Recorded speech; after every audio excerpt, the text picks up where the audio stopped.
Welcome back to Nasdaq Trade Talks. I'm your host, Jill Malandrino, Global Markets Reporter at Nasdaq. We're coming to you live from Crypto Evolved in New York City, and joining me for this segment, we have Kate James. She's the Director of Business Development over at Chart IQ. We're going to take a look at the intersection of data and cryptocurrency. Kate, thanks so much for joining us. Thanks for having me. And let's me. learn a little bit more about your panel that you just sat on, where it was data is the new oil, and you were talking about that relationship between technology, data, and crypto. Yeah.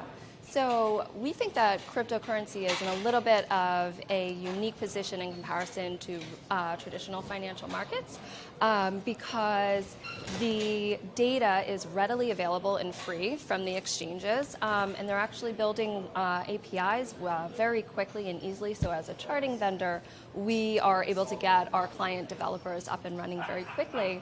But at the same time, the data isn't necessarily reliable or consistent. But on the flip side, you have all of these technology companies, dynamic, nimble, fast-growing companies, sort of building up around the crypto community and taking up different parts of the life cycle of the trade. So you have this a juxtaposition between whether the data is ready for the technology and the technology is ready for the data. And you can evolve the data in the world, but if you're not delivering it to the end users in a meaningful way, then it really is of no value. So that's where Chart IQ comes in. We try and really deliver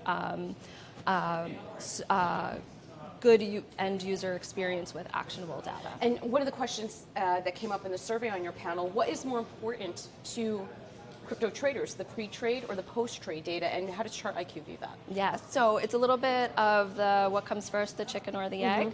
As a charting company, technical analysis is obviously really core to pre-trade analytics.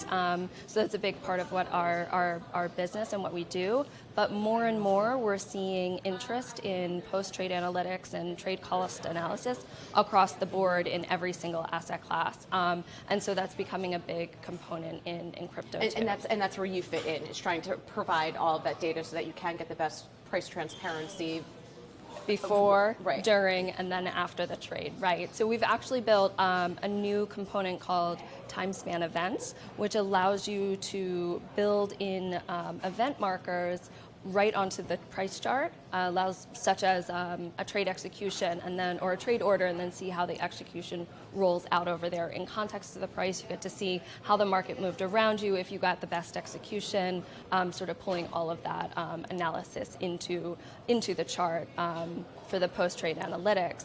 Before, the end of the trade or post-trade was really considered anything in the risk and compliance realm, but now we don't think that the trade life cycle ends there. It goes right back to the end user to sort of view the best execution and the data that came out of the trade. All right, Kate, thank you so much for joining us. Thank you. And thank you for joining me on Trade Talks. I'm Jill Malandrino, Global Markets Reporter at Nasdaq.